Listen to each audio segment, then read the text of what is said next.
عام طور پر لوگ یہ سمجھتے ہیں، عموماً چیمان یہ سمجھیں کہ دوسرے کی چیز ہمارے پاس ہو اور ہم ٹھیک طرح سے اس کو واپس جب پہنچائیں گے تو کہیں گے یوس امانت ہم نے واپس کر دی۔ دوسرے کی چیز ہمارے ہاتھ میں آئے، مثلا ایک آدمی نے آپ کو کہا گاڑی آپ کے آنگن میں رکھیں گے، آپ نے اجازت دے دی، گاڑی اس نے آپ کے آنگن میں رکھی، 3 دن کے بعد وہ گاڑی لے کر گیا، آپ نے اس گاڑی کو کوئی نقصان نہیں پہنچایا، ٹھیک۔ ایک آدمی نے ہمارے پاس کوئی چیز رکھی، ہم نے اس کو خراب کر دیا تو کہے گا سکرت امانت میں خیانت۔ ایک آدمی نے ہمارے پاس پیسہ رکھا اور ہم نے پیسہ اس کی اجازت کے بغیر خرچ کر دیا تو کہیں گے امانت میں خیانت ہو گئی۔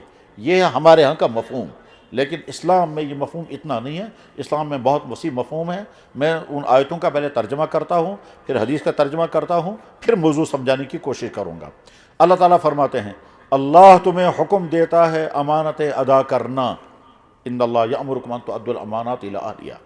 دوسری آیت ہے اللہ تعالیٰ فرماتے ہیں سچے پکے ایمان والے وہ ہیں جو امانتوں کی حفاظت کرتے ہیں اور ٹھیک طرح سے ادا کرتے ہیں۔ اللہ کے نبی علیہ الصلوۃ والسلام نے ارشاد فرمایا مؤذن امانت دار ہوتا ہے، یہ حدیث ہے۔ اور دوسری حدیث بخاری شریف میں ہے۔ حدیث کا مفہوم اس طرح سے ہے، جناب رسول اللہ صلی اللہ علیہ وسلم سے سوال کیا گیا مجلس میں، یا رسول اللہ قیامت کب آئے گی؟ اللہ کے نبی علیہ السلام نے ارشاد فرمایا کہ جب امانتیں ضائع ہونے لگیں تو سمجھو قیامت آ گئی۔ اس سے سوال کیا امانت کیسے ضائع ہوگی؟ آپ نے فرمایا جب عہدے نااہلوں کو دیں گے تو قیامت آ جائے گی۔ بس اس حدیث سے کیا سمجھ میں آتا ہے یا بعد میں سمجھ میں آ جائے گا؟ اب توجہ کے ساتھ سنیں حضرات، ہمارے پاس جو کچھ ہے یہ ہمارا اپنا بنایا ہوا نہیں۔ اس باڈی کی کوئی چیز انسان کی بنائی ہوئی نہیں ہے۔ اس باڈی میں کیا کیا ہیں؟ دیکھنے کے لیے آنکھیں ہیں، سننے کے لیے کان ہیں، بولنے کے لیے زبانیں ہیں، چلنے کے لیے پاؤں ہیں، سوچنے کے لیے دماغ ہے، کام کے لیے ہاتھ ہیں، نرو سسٹم ہے، ٹھیک ہے۔ مردوں اور عورتوں میں ایموشنز بھی ہیں، فیلنگ بھی ہیں، سیکچول پاور بھی ہیں، یہ ساری چیزیں جتنی بھی ہیں ان میں سے کوئی چیز ہماری اپنی بنائی ہوئی نہیں ہے۔ نیند ہمیں آتی ہے، وہ نیند ہمارے کنٹرول کی چیز نہیں ہے۔ اگر دینے والا نیند نہ دے تو ساری راتیں کروٹیں بدلتے رہیں گے، نیند نہیں آئے گی، ٹھیک ہے۔ بھوک لگنا بھی ہمارے کنٹرول میں نہیں ہے، کھانا کھانے کے بعد بھوک مٹ جائے وہ بھی ہمارے کنٹرول میں نہیں ہے۔ کبھی ایسا بھی ہوتا ہے کہ کھانا کھانے کے بعد بھی بھوک نہیں مٹتی، اور کبھی ایسا بھی ہوتا ہے پانی پینے کے بعد بھی پیاس نہیں بھیگتی، کبھی ایسا بھی ہوتا ہے کہ پیشاب کرنے کے باوجود بھی اطمینان نہیں ہوتا ہے کہ پیشاب میں نے کر لیا۔ کھانا کھانے کے بعد اشتہا ختم ہو جانا، مال ختم کا سن، یہ بھی ہمارے کنٹرول میں نہیں ہے۔ یہ سب کچھ اوپر سے دیا ہوا ہے، اس میں کوئی چیز ہماری اپنی نہیں ہے۔ نہ آنکھ ہماری اپنی بنائی ہوئی، نہ کان ہمارے اپنے بنائے ہوئے، نہ ہاتھ ہمارے، کوئی چیز ہماری اپنی بنائی ہوئی نہیں ہے۔ اور اگر انسان کے اپنی اختیار میں ہوتا بنانا تو دنیا میں کوئی اب نارمل نہ ہوتا پھر۔ اور اب نارملوں کو دیکھنا ہو تو جا کر کے ہسپتالوں میں دیکھیں، مینٹل ہسپتال میں جا کر کے دیکھیں لوگ کیسے مینٹل ڈس آرڈر ہیں، بڑے ہسپتالوں میں جا کر کے دیکھیں کیسے معذور بچے ہیں۔ تو غرض یہ کہ ہماری باڈی کی کوئی چیز ہماری اپنی بنائی ہوئی نہیں ہے، دینے والا پیدا کرنے والا کوئی اور ہے۔ اس کے بعد دنیا میں آ کر کے اگر ہم نے تعلیم پڑھی، تعلیم پڑھنے کے لیے دماغ چاہیے تو وہ دماغ ہمارا اپنا نہیں ہے، وہ کسی نے دیا۔ اس کے بعد گھر میں سورسز تھے، اس کے بعد ہم نے تعلیم پڑھی، تعلیم پڑھنے کے بعد اگر ہم ڈگری والے بن گئے، کوئی حافظ بنا، کوئی قاری بنا، کوئی عالم بنا، کوئی مفتی بنا، کوئی سکالر بنا، کوئی گریجویٹ بنا، کوئی پوسٹ گریجویٹ، کس نے ماسٹرز کی ڈگری کی، حتیٰ کہ کس نے پی ایچ ڈی کیا، ڈبل پی ایچ ڈی کیا، کوئی انجینئر بنا، کوئی لائر بنا، جو آدمی جو بنا اس کے لیے وہ سورسز اور اس کے لیے وہ دماغ اور وہ سب کچھ اس کا اپنا پیدا کیا ہوا نہیں ہے، کسی اور نے دیا ہے۔ ہمارے جیب میں اگر پیسہ آیا ہے تو یہ پیسہ خود ہمارا نہیں ہے، ہمارے اندر کچھ صلاحیتیں پیدا ہوئی ہیں، اس کے بعد ہم نے پیسہ کمایا۔ تو مطلب کیا ہوا؟ مطلب یہ ہوا ہماری یہ جوانی امانت، ہماری یہ زندگی امانت، اس جوانی میں آنکھیں وہ بھی امانت، اس زندگی کے اندر سننے والا کان وہ بھی امانت، سوچنے والا دماغ یہ بھی امانت، جیب میں جو پیسہ ہے یہ بھی امانت، باڈی کے اندر جو مردانگی ہے وہ بھی امانت، جسم کے اندر جو خوبصورتی ہے یہ بھی امانت، گھر ہے وہ بھی امانت، یہاں تک کہ اگر کوئی عہدہ مل گیا وہ بھی امانت، عہدہ چاہے ایک آدمی کو امام بن گیا، امامت عہدہ ہے، یہ امانت ہے۔ ایک آدمی مسجد کا پریزیڈنٹ بن گیا، یہ پریزیڈنسی، یہ امانت ہے۔ ایک آدمی یتیم خانے کا سربراہ بن گیا، یہ امانت ہے۔ ایک آدمی کرسی والا بن گیا، یہ امانت ہے۔ اور ایک آدمی ملک کا سربراہ بن گیا، یہ امانت ہے۔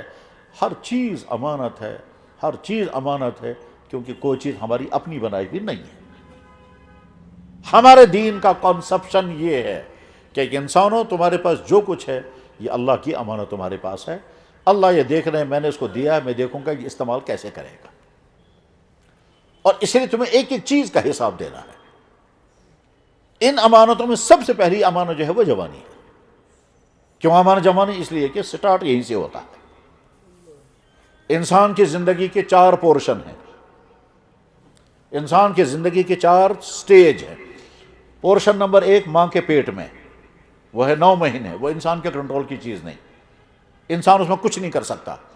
نہ اللہ کو ہمارے ہیلپ کی ضرورت، نہ اللہ ہمارا انٹرفیئر برداشت کرے گا، نہ ہمارا کوئی سجیشن لے گا، نہ کوئی کمی تھی تو ہم وہاں سے یہاں سے اس میں وہ کمی کو برا، نہ ہی کچھ نہیں ہوگا۔ اس میں تو صرف اللہ کا نظام یہ ہے کہ مرد اور عورت کا نطفہ، عورت کے مرد اور عورت کا نطفہ، مرد کا سیمن، عورت کا ایگ، یہ دونوں ایک خاص قسم کے ملاپ کے نتیجے میں عورت کے پیٹ میں رحم میں جمع ہو گئے، بس اتنا ہی۔ اس کے بعد آگے کچھ نہیں کر سکتا انسان۔ اللہ فرماتے ہیں افرأیتم ما تمنون اانتم تخلقونہ ام نحن الخالقون، تم نے کیا کیا ہے؟ تم نے صرف اتنا کیا، منی کا قطرہ اپنی باڈی سے نکال کر اس کی باڈی تک پہنچایا، اور وہ بھی تب پہنچایا جب میں نے سارا سسٹم رکھا تھا۔ پہلے میں نے سیمن تیار کیا، اس سیمن کے اندر سپرم کی کاؤنٹنگ برابر رکھی، اس کے بعد ایک خاص قسم کا پروسیس ہوا، اس پروسیس میں کچھ چیزیں تمہارے اندر پائی گئی، کچھ چیزیں اس کے اندر پائی گئی۔ تم کو نامرد نہیں میں نے بنایا، ٹھیک، تم کو میں نے لانس نہیں بنایا، اور اس عورت کو نا عورت نہیں بنایا، اس کے اندر ایگ پیدا کیا، پھر وہ ایگ ایک ٹھیک پروسیس کے ساتھ، ٹھیک پائپ کے ساتھ وقت پر آ گیا، اور یہاں سے آپ کا سیمن پہنچ گیا۔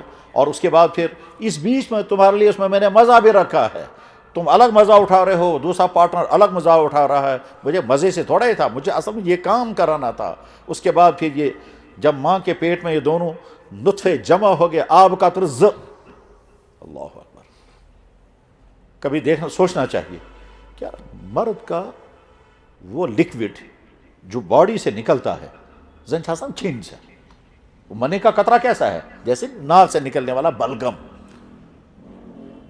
اور بو اس کے اندر کیا ہوتی ہے؟ حدیثوں میں لکھا، حدیث کی کتابوں میں لکھا ہے کہ انسان کے جسم کے اندر سے نکلنے والا مادہ منویہ، ٹھیک، وہ سیمن، یعنی اس سیمن کے لہ رائحۃ کرائحۃ العجین، اس کی بو ہوتی ہے گوندے ہوئے آٹے جیسی بو، مونڈ مٹ اوٹ جیسی بو اس میں ہوگی، ویسی اس میں بو ہوتی ہے، ٹھیک ہے، یہ حدیث کی کتابوں میں شرح لکھی ہوئی ہے۔ بس یہ پانی کا قطرہ، آپ سوچیں ذرا، یہ پانی کا قطرہ جیسے بلغم ہوتا ہے ویسا ہی ہے، اچھا بھی نہیں لگتا اس کو دیکھنا، ہاتھ میں لینا پسند نہیں کرتے، کپڑے میں ہوگا، طبیعت گھن کرتی ہے، دھوتے ہیں فوراً اس کو، اسی سے یہ سارا انسان کھڑا ہو جاتا ہے، اسی میں سے نکلتا ہے یہ انسان، یہ جو انسان کھڑا وہ اس میں سے نکلا ہے۔ اللہ، اس کے بعد بھی کوئی اتھیسٹ بنے گا؟ اس کے بعد بھی کوئی خدا کا انکار کرے گا یار اسی پانی سے یہ انسان کھڑا ہوا ہے، یہ کیسے نکلے گا اس میں سے؟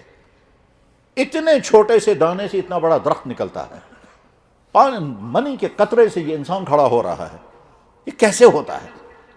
اگر کوئی کرنے والا نہ ہو تو کیسے ہوگا؟ بہرحال تو یہ جو باڈی کے اندر تیار، یہ اللہ کے پیدا، تو جب یہ انسان ماں کے پیٹ میں تھا تو وہاں تو ہمارا وہاں کچھ نہیں، اللہ نے جو چاہا وہ بنے گا، جیسا چاہا ویسا بنے گا، شکل اس اللہ نے بنائی، مرد بنایا، عورت بنایا، نارمل رکھا، ایب نارمل رکھا، جو چاہا اللہ نے بنا، ٹھیک 9 مہینے کے بعد باہر آ گیا، اور 9 مہینے کے بعد باہر آ گئے، یہ پہلا پورشن زندگی کا ختم ہو گیا، اس میں انسان کا کچھ نہیں ہے۔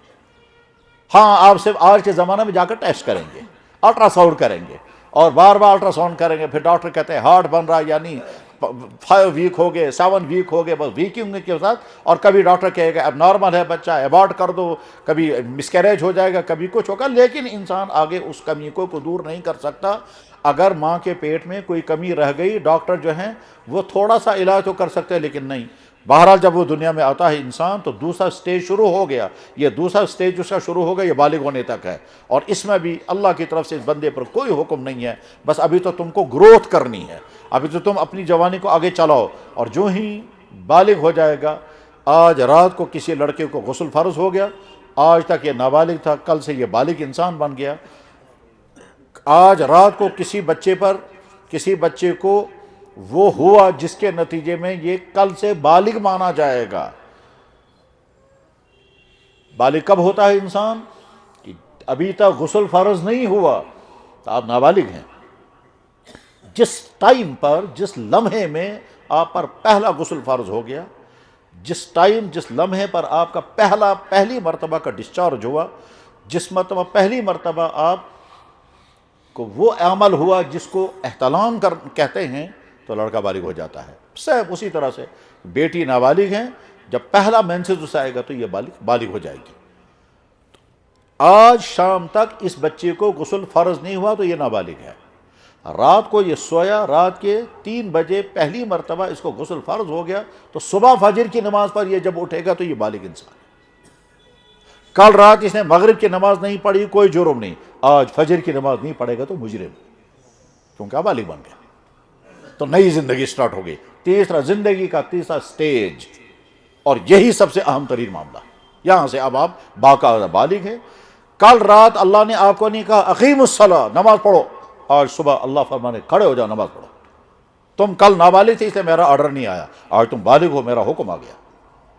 کل رات اللہ نے کل شام اس نے ٹی وی پر گندے نامناسب سین دیکھے تھے، اللہ نے فرمایا ابھی تم نابالغ ہو، دیکھنا ٹھیک نہیں لیکن گنہگار نہیں ہو، اور اب فجر کے بعد جب آپ دیکھیں گے تو آپ مجرم بن جائیں گے، کیوں؟ اب آپ بالغ ہو گئے، یعنی حلال و حرام کا سارا قانون آپ پر لاگو ہو گیا۔